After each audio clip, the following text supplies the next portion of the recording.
diariamente en Teófilo en Sur. De mi parte, y Gracias. nos vemos en otra ocasión. Gracias a ustedes. Perfecto, ahora que se fue puedo dar todos los comentarios que quería dar. Ahora podemos hablar mal. No, mentira. Hablemos mal. No, yo quería una parte del documento que no leí de la primera parte, que dice objeciones, ¿no? Las pone como objeciones, yo lo puse como objeciones lógicas, porque son objeciones lógicas a lo que se ve de este sino. Yo estoy de acuerdo con esto, no todo es malo, hay cosas que son positivas, pero desgraciadamente lo malo es mucho más claro que lo positivo. Entonces yo quiero leer lo que son las objeciones. Dice lo siguiente, abro cita. Lo muestro. No, lo tengo yo desde una cita del documento como tal. No sé si lo tenés al documento. Ok. Si querés lo voy leyendo. Es el documento más grande, el de unas 44 páginas. Es el que tiene Isaías, un versículo de Isaías en la portada. No, pará. ¿Dónde está? Acá. Quito este. Presentado.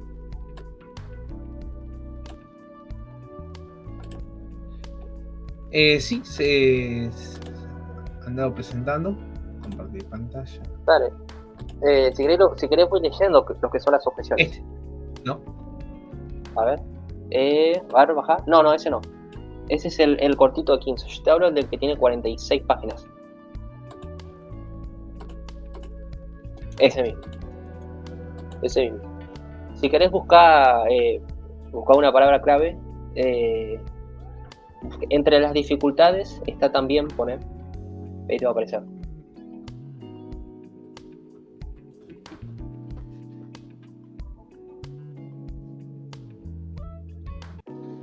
Esto funciona mal.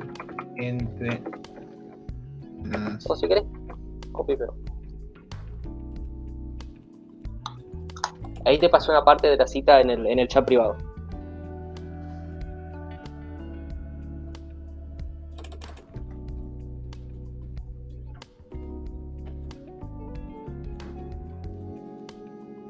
¿No lo dejas buscar? Por las dudas. A ver. Bueno, si querés, habla de la parte 1.1, dice los frutos, las semillas y las malas hierbas de la sinodalidad. Si querés lo voy leyendo para que no haya tanto tiempo muerto, ¿viste? Mientras vos buscás. Sí, es medio raro. Lo voy buscando, lo voy leyendo, perdón. Dale. Dice, entre las dificultades está también el escepticismo sobre la eficacia real o la intención del proceso sinodal.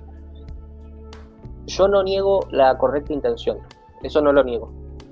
Niego la eficacia sí la niego, y niego la forma, eso está mal. Es como dice la frase, el infierno está lleno de intenciones buenas, ¿no? Pero básicamente lo que dice es lo siguiente. Algunos expresaron dudas sobre el resultado del proceso sinodal debido a la percepción de que la Iglesia, como una institución rígida que no quiere cambiar y modernizarse, o por la sospecha de que el resultado del sínodo está predeterminado. Quiero hacer hincapié en una parte. Dice, Iglesia como una institución rígida que no quiere cambiar y modernizarse. ¿Cómo es esto de que la Iglesia es una institución rígida que no quiere cambiar y modernizarse? O sea, básicamente estas personas están diciendo, esto es una objeción, dicen, el sínodo no puede llevarse adelante porque la Iglesia es una institución rígida que no quiere cambiar ni modernizarse, ¿no? Entonces ellos tenían planteando el sínodo como una salida a todo esto, ¿no? A que la Iglesia pueda cambiar y modernizarse, como de hecho dice la instrucción de otro texto un poquito más chiquito. Es muy peligroso esta idea, ¿no? De que como una objeción sea justamente esto, de que la Iglesia no quiere modernizarse, la Iglesia no debe modernizarse, la Iglesia no debe basarse en la moda según lo que es el tiempo histórico en el que transcurre. La Iglesia es algo externo al tiempo en el que transcurre. Sí, y además, ¿de dónde viene? De Canadá, uno de los países con más violencia hacia los católicos, justamente. Claro, de hecho tenemos lo que es el supuesto cementerio de los niños que la iglesia supuestamente mató a cientos de niños indios y que ahí está el cementerio, que si no me equivoco después fue desmentido. Pero aún cuando ni siquiera se sabía la realidad, quemaron iglesias. Sí. Quemaban iglesias los tipos. Y ni siquiera se sabía si eso era cierto o falso. Literalmente estaban haciendo lo que en el protestantismo existió como una casa de brujas. Estaban haciendo una casa de brujas, ni siquiera había una realidad, algo demostrado, algo concreto, y ya lastimaban. Con todo. Y el hecho de que justamente digan que la iglesia es algo rígido, que no quiere cambiar ni modernizarse, algo como algo negativo, algo malo, nos da a entender de que la persona o no está entendiendo muy bien lo que significa la iglesia, o sus intenciones no son muy rectas. A mí me gustaría creer, y yo creo que la persona no entiende muy bien lo que significa la iglesia, que probablemente, como dijeron antes, la persona que habló ni siquiera sea un laico de la iglesia, ni siquiera sea una persona que habitúe la iglesia los domingos, ni siquiera sea una persona que tenga una vida sacramental. ¿Puede existir el caso de donde haya una persona con vida sacramental y que crea que la iglesia deba modernizarse y cambiar como institución? Puede ocurrir. Ahora, las posibilidades serían muy pocas, y de hecho yo dudaría de si esa persona está o no en gracia de Dios, incluso es lo que te digo, porque la idea que tiene acerca de la iglesia es muy errada. La iglesia no debe cambiar, y la iglesia no debe modernizarse, porque cuando hablamos de modernizarnos, ¿a qué nos referimos? ¿Nos referimos a que, por ejemplo, sea más clara en algún aspecto, por ejemplo? No, cuando habla de modernizarse, habla, por ejemplo, de sacerdocio femenino, parejas homosexuales, divorcios, etc. Está hablando de eso cuando habla de modernizarse. ¿Por qué? Porque este tipo de modernización responde directamente a lo que es la realidad en la que vivimos, en la realidad actual, en la realidad progresista, que, como dijo Néstor al principio, esta idea de que todo cambio al futuro es mejor, básicamente eso es el progresismo, creer que todo cambio a futuro necesariamente será mejor, lo cual creo que la historia nos ha demostrado que eso no es cierto. Entonces aquí está el problema. Las personas que realmente tienen voz dentro del sínodo son las personas equivocadas, no son las personas correctas, no son las personas que hablan en voz de la iglesia. Son personas que están terriblemente equivocadas y probablemente sean una gran minoría. Serían una gran minoría. Y desgraciadamente, muchas personas que dicen esto son personas que no van a misa. Yo te diría, prácticamente el 100% no va a misa. Son católicos tibios, son tibios. Creen que ir a misa o hacer esto o hacer lo otro es una mera tradición. Y yo de cerca tengo personas que tienen opiniones similares. Y cuando vos le hablas de, hey, pero no te confesaste hace como 20 años, ¿por qué no te vas a confesar? Y es como, no, ¿qué me voy a confesar yo? ¿Qué voy a hacer esto, lo otro? Son personas que realmente están disociadas de lo que es la realidad de la iglesia. Son personas que no entienden lo que significa la iglesia y son personas que no tienen una vida activa dentro de la iglesia. Y el hecho de no tener una vida activa dentro de la iglesia son banderas rojas para decirnos, esta persona no puede hablar, porque lo que va a decir va a ser negativo, va a destruir lo que es la iglesia. Esto, yo quiero decir algo, esto como una posibilidad. Como una realidad es imposible que la iglesia se corrompa. La Biblia es clarísima, Jesucristo es clarísimo. Yo tengo la fe, la convicción de lo que no se ve, de que la iglesia nunca se va a corromper, porque Cristo prometió estar todos los días con la iglesia hasta el fin del mundo. A pesar de que la iglesia históricamente sufrió por momentos dificilísimos, en esos grandes momentos fue cuando más salió a la luz que ahí está Cristo. Un ejemplo histórico es lo que es el famoso cisma de Occidente, donde hubo 3 papas, 3 o 4 antipapas. Fue una locura eso. Cualquier iglesia comandada por hombres se habría literalmente separado. Lo vemos en la iglesia ortodoxa, cada 2 por 3 se separan. De hecho, hay una cita muy importante de Vladimir Soloviev que dice algo así como: el día que la iglesia griega y rusa se separen, la iglesia ortodoxa demostrará la falsedad de el supuesto ecumenismo. Dicho y hecho, en el año 2014 se separaron la iglesia rusa y la iglesia griega. Aunque los ortodoxos dicen, bueno, sí, pero entre conjunto están unidos. La realidad es que están separadas. Pero la iglesia católica no. La iglesia católica no. Y en esa situación donde el Papa donde la Santa Sede estaba en Aviñón y Roma pasó a una especie de segundo lugar, la iglesia volvió a ser lo que era. La iglesia volvió, y eso es una muestra impresionante de que Cristo está dentro de la iglesia y de que las puertas del Hades nunca van a corromperla, nunca lo van a poder hacer, a pesar de que, como decía Néstor, cada tanto tiempo, cada poco tiempo vuelvan a hacer lo mismo. Es como, ¿te acordás acá en Argentina? La primera vez que se llevó adelante la ley del aborto, Sí. no pudo, pero después sí pudo. En la iglesia no va a pasar. Y en el caso de que pase, no pasó algo similar a esto, sino que la iglesia pasó por momentos muy difíciles, Cristo demostrará que el Espíritu Santo está guiando a la iglesia y que Cristo estará con la iglesia todos los días hasta el fin del mundo. Es decir, la iglesia volverá a resurgir como el Fénix, básicamente. La iglesia nunca se va a corromper. La iglesia nunca va a ser un protestantismo o unas iglesias ortodoxas, donde se separan constantemente y donde no hay unión. Básicamente sería eso, como posibilidad. Como realidad, la iglesia nunca se va a corromper. Y bueno, pero sí, es verdad, la iglesia nunca se va a corromper. Pero lo que sí se puede corromper son las... bueno, yo hice una investigación sobre iMission, que es la que fue la encargada de hacer toda esta... el mosaico, hacer, ¿cómo se dice?, la coordinación de todo esto. Y te das cuenta de que la encuesta en realidad está terriblemente sesgada. O sea, y al menos yo destaco 3 niveles de sesgo. 3 niveles de sesgo. Una pregunta, esto desconozco totalmente. Sí. ¿El sínodo digital está respaldado por la Santa Sede o es algo externo? A ver, el sínodo digital es parte del sínodo universal, pero la encuesta, todo lo que estuvimos viendo, fue encargada a iMission, que es la que estuvimos presentando. Sería algo medio externo a la iglesia, ¿no? Sí, sí. Es como contratar una consultora. Ok. Bueno, estuve analizando y la encuesta sí ha sido llevada por iMission World, que según ellos mismos es un grupo de misioneros digitales de diferentes países, carismas y estilos. Este grupo ha sido seleccionado por la Santa Sede para coordinar e impulsar la escucha digital del sínodo. Para ser partícipe de este grupo de iMission, porque increíblemente tiene unos cuantos requisitos, cabe destacar de que hay 2 que me causan muchísimo ruido. 2. Uno es piden que sean influencers que traten sobre temas católicos con estilo evangelizador, pero no apologético. Si uno se lo pone a pensar, es una tremenda locura negar la influencia de la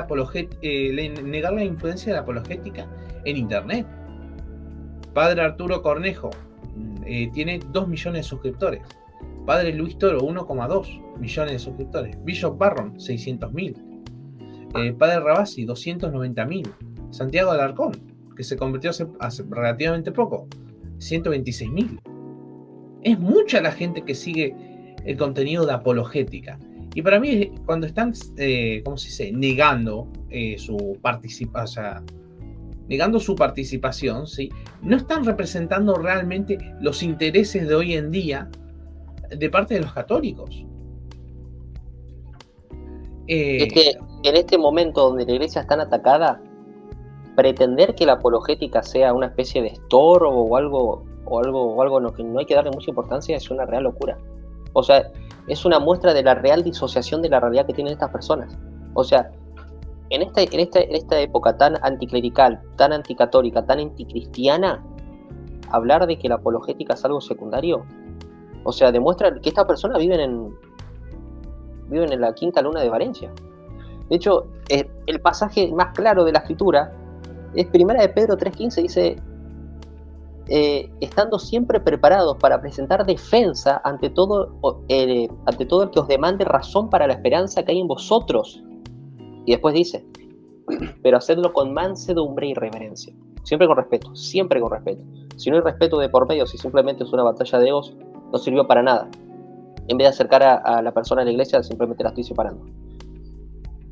Entonces, hablar de en este momento no apologética es una muestra de que no son conscientes de la realidad en la que vive la persona. no son conscientes. En esta etapa es donde más necesitamos de apologéticas, donde más necesitamos de tener una real defensa de la fe. Porque desgraciadamente, ¿qué es lo que pasa? Hay una historia, no lo tengo a mano, pero parafraseando era así. Una vez fueron unos misioneros a África, estuvieron 2 o 3 meses. Lo que hicieron los misioneros no fue hablarles del evangelio, fue llevarles ropa, fue llevarles comida, les llevaron educación. Vinieron los evangélicos y en 2 semanas les hablaron de Cristo y se lo llevaron. Nosotros estuvieron 2 o 3 meses y no lograron nada. Vinieron los tipos en 2 semanas y se los llevaron, porque les predicaron. Entonces, no entiendo cuál es el miedo que tienen, o el miedo que presentan estas personas a la apologética. Yo te cuento una historia personal que tengo con un sacerdote. Me estaba confesando y le comenté que yo formaba parte de un grupo de apologética bastante conocido. Y este sacerdote me dice: apologética, no, porque la apologética pone una pared entre la persona y la otra. Yo te recomendaría más estar en grupos ecuménicos, en grupos esto, lo otro. Y yo pensaba, ¿cómo es posible que este tipo me diga esto? Justamente lo que hace que una persona se convierta es la exposición de la fe. Y la exposición de la fe respondiendo a diferentes objeciones. Hoy te comentaba, en mi opinión, el mayor florecimiento intelectual en la historia de la humanidad se da en 2 etapas de la Edad Media.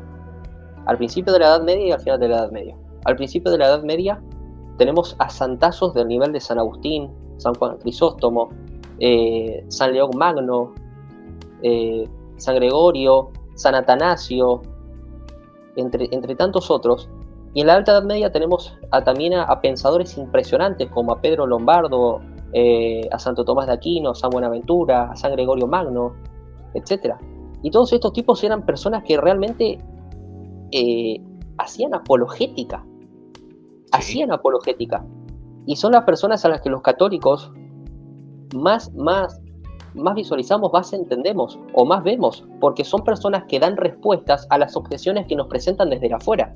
Si nosotros no tuviéramos respuestas a las objeciones que nos presentan, que las objeciones son naturales en el ser humano, son naturales, yo tengo un sistema de pensamiento y quiero demostrar que mi sistema de pensamiento es superior al sistema de pensamiento de otra persona, y por tanto yo presento objeciones al otro sistema de pensamiento. Y la contraparte responderá y dará sus objeciones también. El hecho de hablar de la no apologética es literalmente un tiro en el pie, porque cuando una persona no está preparada en apologética, viene cualquiera, te dice cualquier tontería y te lleva. Sí. Y te lleva. Y bueno, sí, realmente desestimar la apologética, incluso no solo por su importancia, sino por su impacto cultural. O sea, te lo vuelvo a repetir, Padre Arturo Cornejo, 2 millones de suscriptores. O sea, supera incluso a, ¿cómo se llama? A ese Medani. Supera por o sea, está parado el sol con un dedo, realmente. Pero este no es solo ¿cómo se dice? Este es tan solo uno de los 2 requisitos que me causan ruido. El segundo es aceptar y respetar a los demás miembros, asumiendo la diversidad de la iglesia. Acá ese requisito de asumir la diversidad no se refiere a, a uno le gusta hacer apologética, no hay, ni siquiera puede estar, a uno le gusta, no sé, la opción por los pobres, a otro le gusta, no sé, la contemplación de la escritura, nada que ver.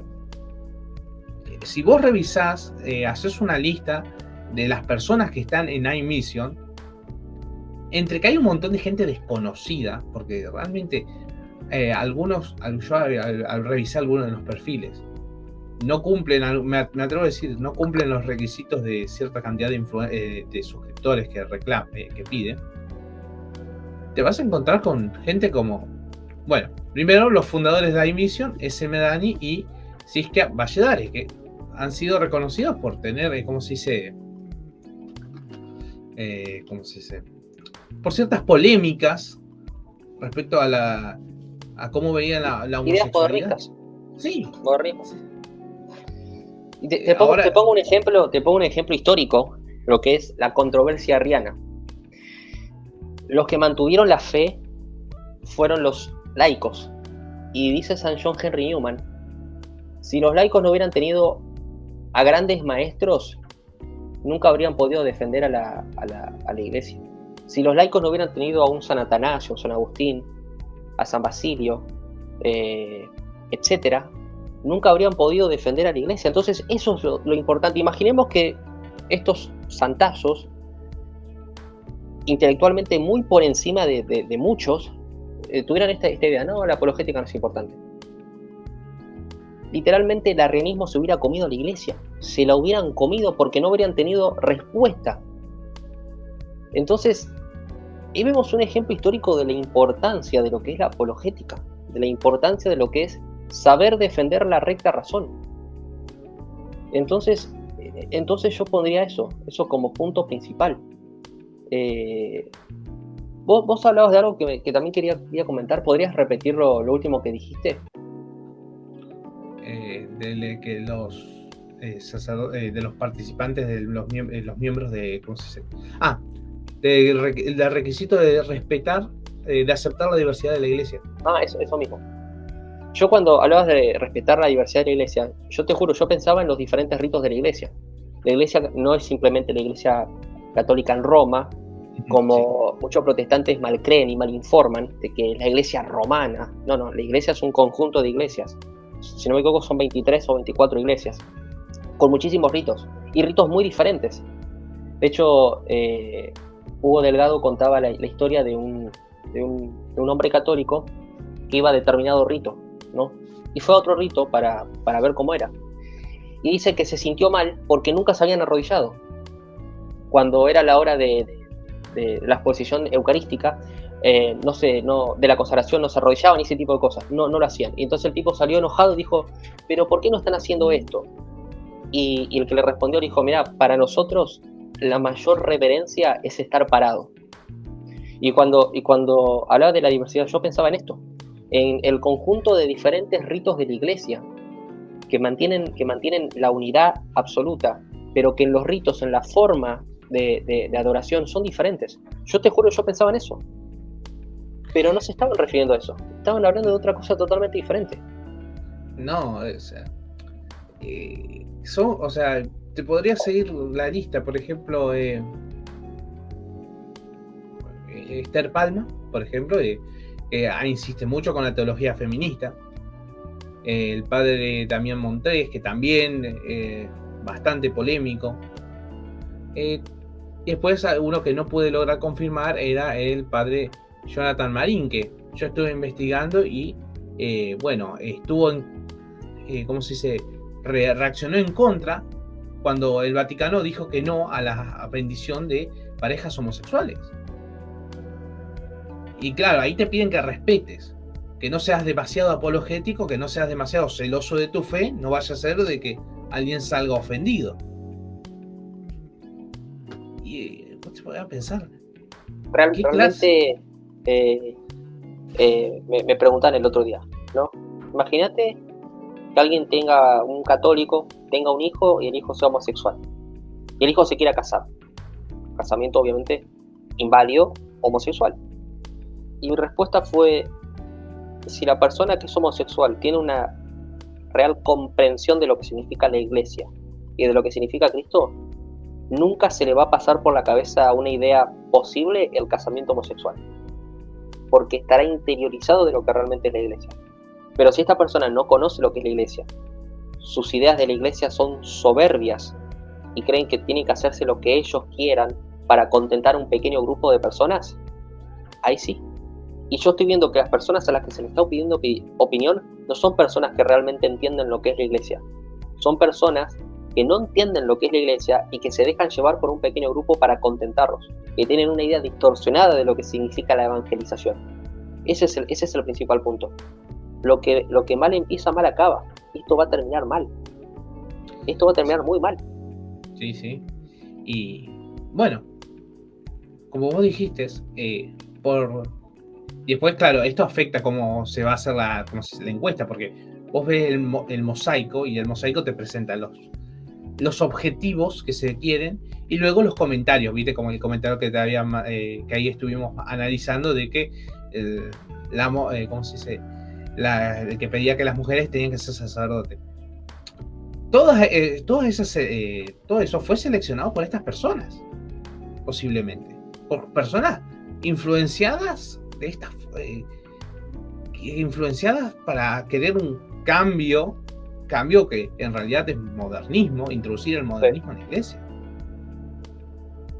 Porque no creo que hayan puesto un ejemplo donde justamente representa una necesidad real o que, o sea, está evidentemente todo seleccionado.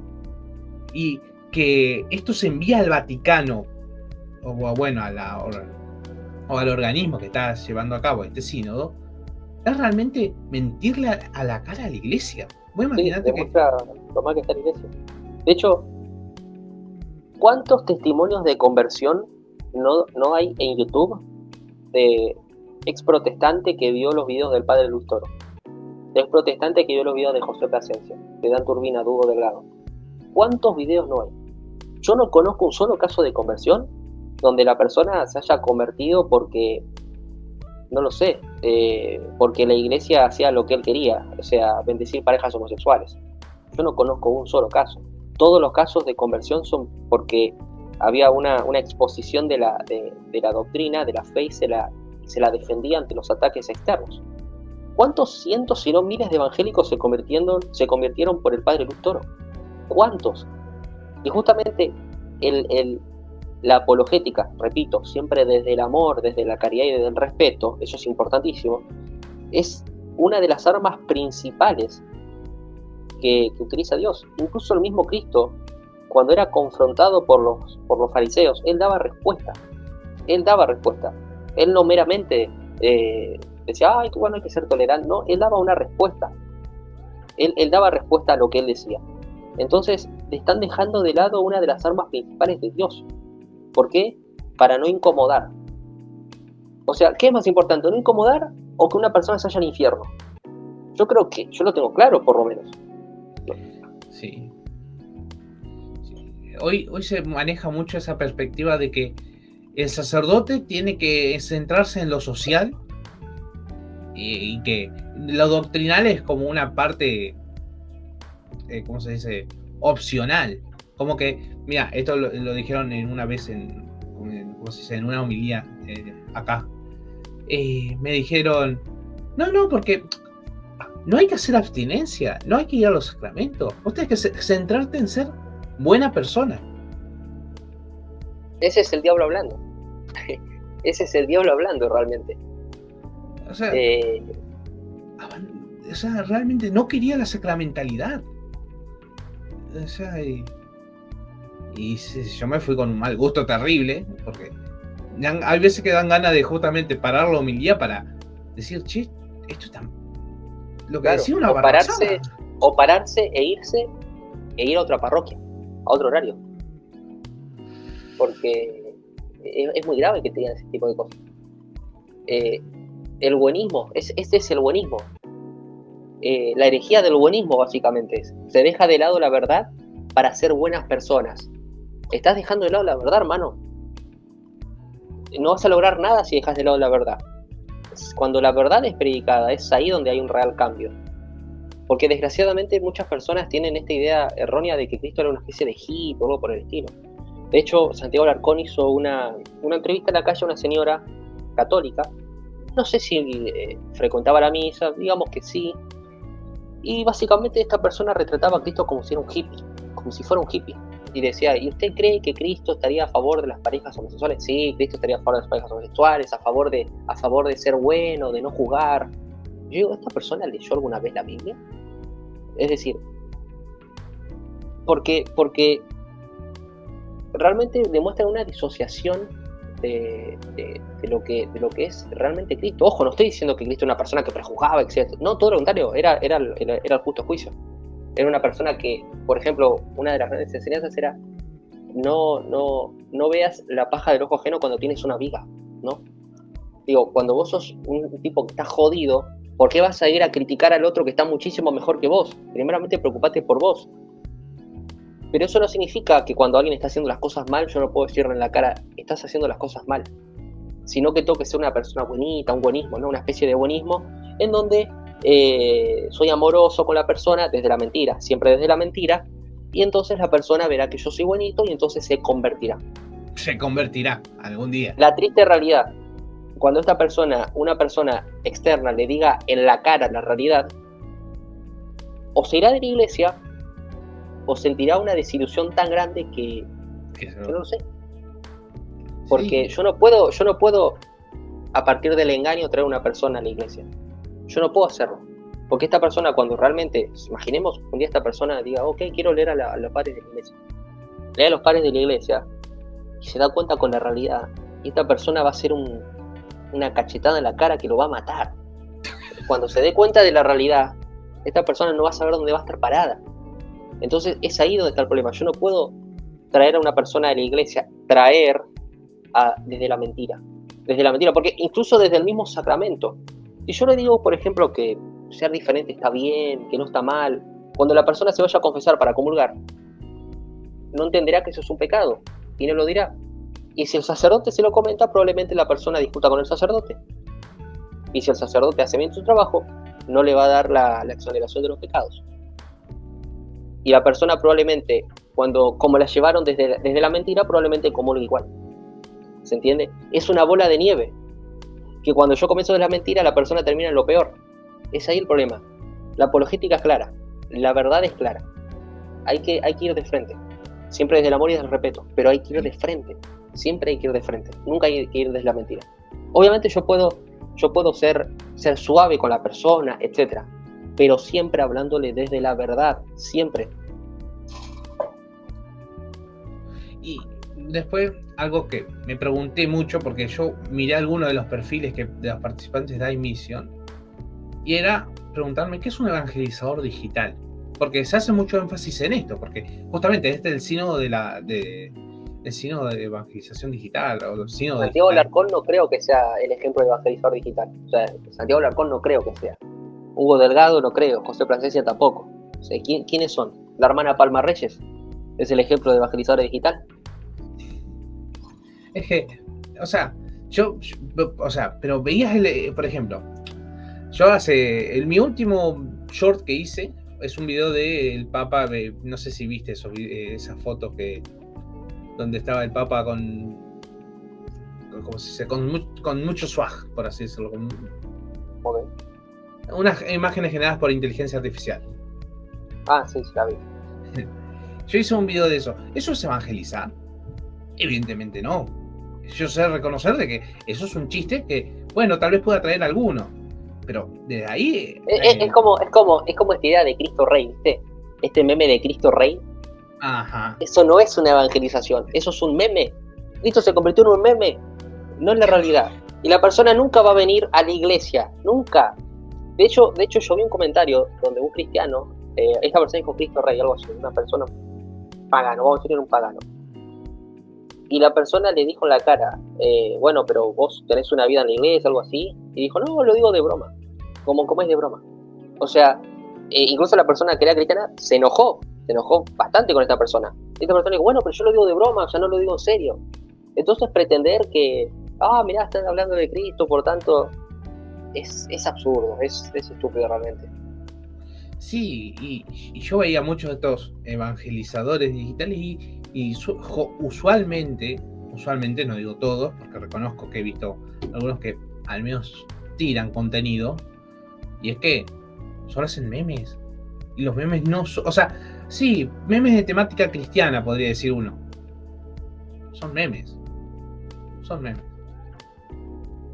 Hay páginas cristianas que son realmente buenas. Ortodoxia Católica es una página de alto nivel apologético, de alto nivel histórico, que habla acerca de la historia del cristianismo de Oriente. Otra página es Historia del Origen del Cristianismo. Hacen artículos excelentes acerca de la historia de la iglesia, que son con fuentes, que son desde los padres de la iglesia, o sea, son formas de real evangelización, son formas de una real formación. Estas son páginas, hay muchísimas otras páginas donde se saca todo este tipo de cosas. Pero desgraciadamente la mayoría se quedan en memes. En memes que intentan ser evangelizadores, pero no logran nada. Sí, realmente es muy triste la realidad que se maneja cuando se habla de esto de evangelizar digitalmente. Se cree simplemente que hay que hacer chistes, que ocurrencias, pero no, es justamente predicar. Evangelizar, o sea, evangelizar digitalmente es lo mismo que evangelizar, que ir a, no sé, como hace, ¿cómo era? El amigo del padre Rabasi que estuvo en el Tíbet, ahora que está en África. El padre, creo que es el padre Hayton, ¿no? Así se llama. El padre es, o sea, de la misma manera de que se va a evangelizar, que el padre Hayton va a evangelizar a los lugares más remotos, la evangelización digital no debe ser muy distinta. No es simplemente hacer chistes. Y es decir la verdad en la cara. O sea, sí, uno de los mejores apologetas, evangelistas que actualmente existe del catolicismo es Santiago Larcón. Todos los videos de Santiago Larcón son para dar respuesta al catolicismo. Invita a personas, como por ejemplo el último video fue con el padre Byron. Toca diferentes temas, la supuesta idolatría dentro de la Iglesia Católica, habla desde los padres de la Iglesia. De hecho, él se convirtió justamente por estudiar a los padres de la Iglesia, derriba muchísimos mitos de la Iglesia Católica. Y a pesar de que él recibió muchísimo hate, porque él dijo la verdad, le dice la verdad en la cara a la gente, Santiago Larcón todos los días publica mensajes de personas que se convirtieron, porque le dijeron la verdad en la cara, y le pusieron entre dos paredes, o negar la verdad y ser un mentiroso, o aceptar la verdad, y el hecho de aceptar la verdad me llevará a hacerme católico, ¿no? Porque también existe el otro caso, de que, mira, acá está la verdad, pero no me quiero hacer católico, me hago ortodoxo, ¿no? Que realmente son anticatólicos. De hecho, hubo un Pastor Medina en un momento se iba a hacer ortodoxo, ¿no? Lo cual es como pasar de ser ortodoxo a evangélico, es un cambio gigantesco. O sea, tendrías que aceptar muchísimas cosas que vos negás rotundamente. Para empezar, sola escritura al tacho de la basura. Entonces, eso también es muy importante, ¿no? Poner la verdad en los ojos de la persona y decirle, esta es la verdad, ¿qué vas a hacer? Y es ahí donde o la persona demuestra que tiene una real fidelidad por Cristo o no. Ya para ir terminando, porque van a ser ya pasaron 2 horas de este. Claro, arrancamos a las 10 de la noche, ya son las 12:30. 12:30. Quería concluir con algo que me acuerdo que un video viejo de Fray Nelson Medina, que había hablado sobre el sínodo. Y él explicaba, está buenísimo la idea del sínodo, ir y escuchar a la gente. Pero lamentablemente existen grupos que deciden tomar, por así decirlo, la batuta y se adueñan del discurso del sínodo para implementar este tipo de cambios que simplemente disfrazados de buenismo, disfrazados de... Son lobos vestidos de oveja que toman la palabra por todos los judíos. Sí. Es como hoy, que es, bueno, ya es lunes, pero ayer que fue Domingo de Ramos, cuando entraba Cristo a Jerusalén, ¿cómo lo recibían los humildes, las personas que vivían con Cristo? Con ramos de olivo. Pero en la cruz, ¿quiénes eran? Eran un grupo de fariseos diciendo que la sangre caiga sobre nosotros y nuestros hijos. El grupo pequeño, o no tan pequeño, tomó voz por el grupo que lo aceptó. Claro, tomó voz por el grupo que aceptó a Cristo. Sí. Y eso es muy problemático. Lobos vestidos de oveja que quieren tomar la voz de las personas que están en la iglesia. Y si las personas que están en la iglesia no levantan la voz, no dicen nada, ahí vamos a tener un real problema. Vamos a tener un real problema, o sea, la vamos a pasar mal, como desgraciadamente la están pasando los pobres laicos alemanes, que no saben qué hacer. ¿Qué hago ahora? Me tengo que ir a una parroquia que queda a 3 horas de mi casa, porque las que quedan más cerca se van a separar, son modernistas. Es una situación muy difícil. La gente tiene que viajar 4 horas por ir a una parroquia de recta doctrina, una parroquia ortodoxa, entendiendo bien la palabra ortodoxa. Imagínate esa situación, es una situación complicadísima. Y si nosotros no decimos nada, desgraciadamente va a terminar ocurriendo eso. Tener que viajar distancias larguísimas y gastar muchísimo dinero para poder realmente ir a una parroquia de verdad, en una porquería modernista, desgraciadamente. Bueno. Realmente fue un excelente directo. Lo voy a tener que dividir en 2, 3, tal vez 4 partes. Pero... Y eso que nos quedamos muchos temas sin hablar. Porque con el tema del mosaico son en total 16 puntos y solo tocamos 2. Claro. O sea, no hablé de las misas aburridas. Misas aburridas, dicen. Las misas aburridas, son aburridas las misas de hoy en día. Tal O vez sea, si ponemos... estos van a una misa tridentina y se matan. Se matan. O sea, aparte de que no saben hablar latín o no saben entender latín, la solemnidad que hay en una misa tridentina los va a matar. Por ejemplo, algo que no hablé de que, por ejemplo, a mi parecer, muchos de los puntos de los buenos puntos que se manejan, muchos son muy ambiguos. Son muy genéricos realmente. O sea, por ejemplo, atraer jóvenes, buscar a los jóvenes y alejados. No es algo, o sea, no es algo como que la iglesia siempre hizo eso. O sea, y acá hay uno que a mí me encanta. Los influencers católicos llegan a los alejados. Un 4%, ni siquiera un 5, un 4%, de los seguidores católicos en las redes son no bautizados. ¿Me estás diciendo de que los influencers católicos, del montón de ellos, porque seguramente no le preguntaron a los de apologética, un 4% son apenas no bautizados? Y me está diciendo que ellos están llegando. Realmente no, es una minoría. O sea, es menos de uno cada 20. Es una situación muy compleja. Lo que mal comienza, mal termina. O sea, van a terminar mal. Van a terminar mal. No van a llegar a nada. No es el camino. No es el camino. Las personas que están adelante no son las personas correctas. No conocen realmente lo que es la iglesia.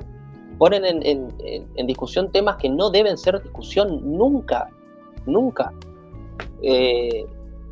Lo que mal comienza, mal acaba. Va a terminar mal. O sea, las palabras finales de esto es: lo que mal comienza, mal acaba. Esto no va a terminar bien. No va a terminar bien de ninguna manera. Internet es un canal privilegiado que llega incluso a los alejados, como en la serie The Chosen. Hay que hacer más series. Para mí, al menos no la vi aún, pero... La mejor serie que existe acerca de cristianismo. La mejor. ¿En serio? Serie, es la mejor. Es excelente serie. Muy católica. Muy católica. Es muy católica. Pero es como digo, la forma de hacer apologética... De hecho, Santiago Alarcón a cuántos ateos convirtió, ¿no? Ateos, personas que tal vez no tenían una gran formación, pero que estaban interesados por conocer la verdad. Porque el fin último del hombre es la verdad. Sí. Es la verdad, es buscar la verdad, constantemente. Vos y yo y tantas personas estuvimos en diferentes ideologías, estuvimos en diferentes lugares. ¿Por qué? Porque creíamos que ese lugar era la verdad. Y fuimos volviendo hasta llegar a la real verdad que es Cristo. Entonces, estas personas que buscan la verdad, que también no tienen una gran formación, cuando, por ejemplo, ve los videos de Santiago Alarcón, de Dan Turbina, de Hugo Delgado, de José Plasencia, hay un clic. De hecho, Santiago Alarcón tiene un video hace poco donde literalmente en un debate de unos 40 minutos, el chico se convierte. El chico comienza con dudas y termina convertido. Termina diciendo, estoy con muchas ideas en mi cabeza, ¿podemos seguir hablando después de esto? Sí, claro. Y el chico terminó convirtiéndose a la iglesia.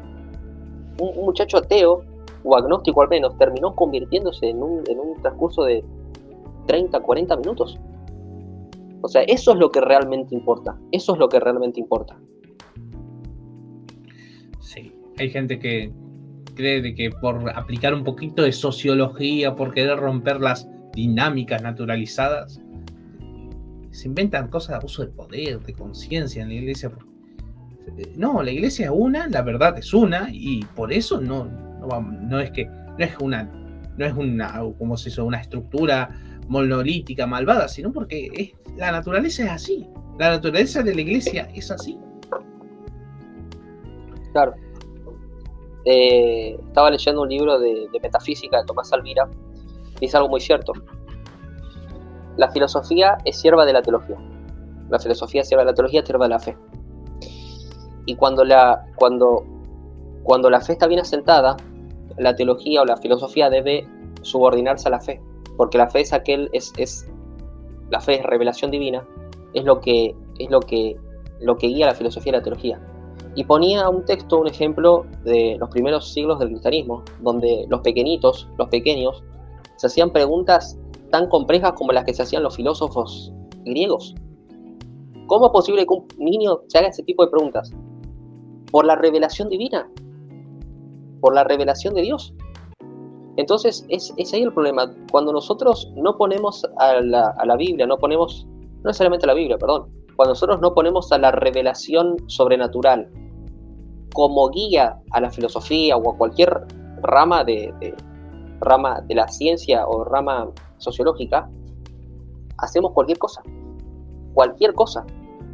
Entonces, muchas cosas, hay muchos problemas cuando nosotros no ponemos, repito, a la filosofía como guía, y a la teología y a cualquier rama como sierva de lo que es la fe, de la teología, que se sirva de ello, que sea como guía. De hecho, para muestra un botón, el debate de Dan Turbina con Jonathan Ramos. Jonathan Ramos decía que, bueno, cuando ya uno más o menos tenía una filosofía, es ahí donde tiene que encaminarla la fe. Y Dan Turbina decía, no, yo ya tengo la verdad revelada, y esta verdad que ya es revelada, es guía para hacer una correcta filosofía. Sí. Ese tiene que ser el camino cristiano. No hacer mi filosofía, no hacer mi teología, no hacer mi sociología, no hacer mi ciencia alejada de la fe. Y en última instancia tal vez juntarlas o buscar algo en común. No. Tiene que ser guía directa. La fe tiene que ser guía directa. Bueno. Ya para ir concluyendo, porque ya hace media hora que quiero ir concluyendo, me encanta tu frase: lo que mal comienza, mal acaba. Y esperemos que esto, o sea, realmente creo de que es interesante lo que dijo Néstor antes de irse, de que tal vez haya que participar en esto, buscar participar justamente para evitar que siga prosperando, o sea, meterse en el sínodo, pero no para apoyar esto, ¿no? Ir y decir, loco, la realidad en la que vivís es otra. Pero para eso hay que estar bien informado. Sí. Hay que estar bien formado. Hay que tener correctas respuestas. Hay que estar bien formado. Ahí la importancia de la apologética. Tendremos que hacer un video sobre la apologética, pero así, sobre la apologética en general. Ese es algo que... Sí, podría ser. Un gran desafío. Bueno, ya nos vamos a ir despidiendo. Sí, lo que mal comienza, mal acaba. Esperemos que no sea así. Esperemos lograr revertir la situación. De la misma forma que el posible cisma aún no es cisma, hay posibilidad que se revierta. Esperemos que se revierta. Esperemos no dejar a los laicos a la deriva. Esperemos que este sínodo digital no termine igual, no termine mal. Esperemos que, como decía Néstor, esto aún no termina. No terminó el 2024 y mucho menos el 2023. Entonces, aún hay posibilidades.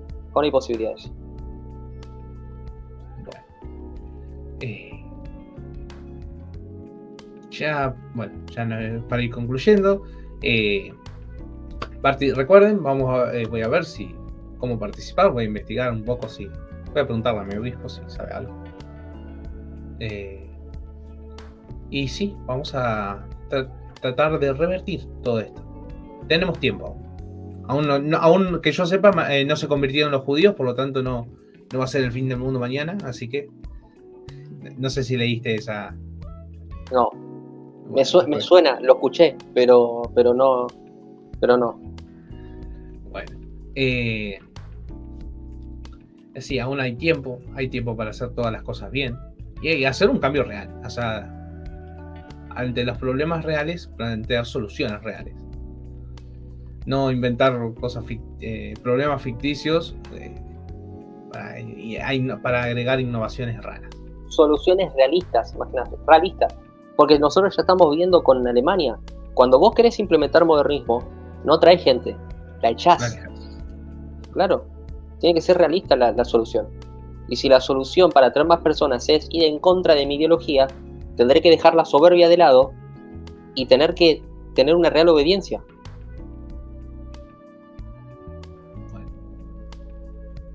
Uy, se me está haciendo difícil cortar la transmisión. Está muy interesante, realmente. Sí, es que hay muchas cosas por decir ahora. Hay muchas cosas por decir. Pero sí, hay que ir cortando ya porque... Sí, ya es tarde. 2 horas 16. Imagino que lo vas a cortar por partes.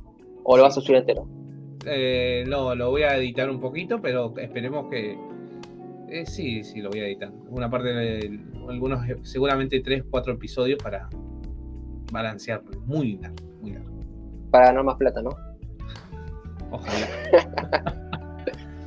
Bueno, esto ha sido todo. Esperemos que les haya gustado este súper directo, muy largo.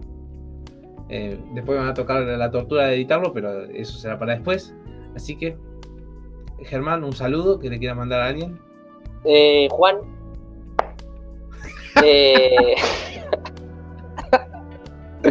No, mentira. Un saludo, gente. La verdad, este fue el primer video que hago en directo. Nunca hice un video directo. Hice un video con Nahuel Santiago Medina, pero de forma distendida. No fue algo claro, sino que hablábamos de cualquier cosa. Pero este fue el video y la verdad me sentí bastante cómodo. Y a ver, por ahí, dentro de poco, haga un podcast con Tomás y con un muchacho llamado Juan. Entonces, bueno, los esperamos en ese podcast. Espero que les guste. Sí, realmente va a ser una gran oportunidad para... A mí, al menos me encanta hablar con Germán, me encanta hablar con Juan, y sí, realmente va a ser una oportunidad para que todos podamos aprender más. Claro. Porque me acuerdo, de las charlas privadas que tenemos, siempre salen buenos temas, realmente. Y pasó más de hablar 5 horas seguidas, 6 horas seguidas. O sea... Van a ser realmente charlas muy interesantes. Bueno, nos vamos despidiendo. Hasta un próximo video. Hasta la próxima. Chao.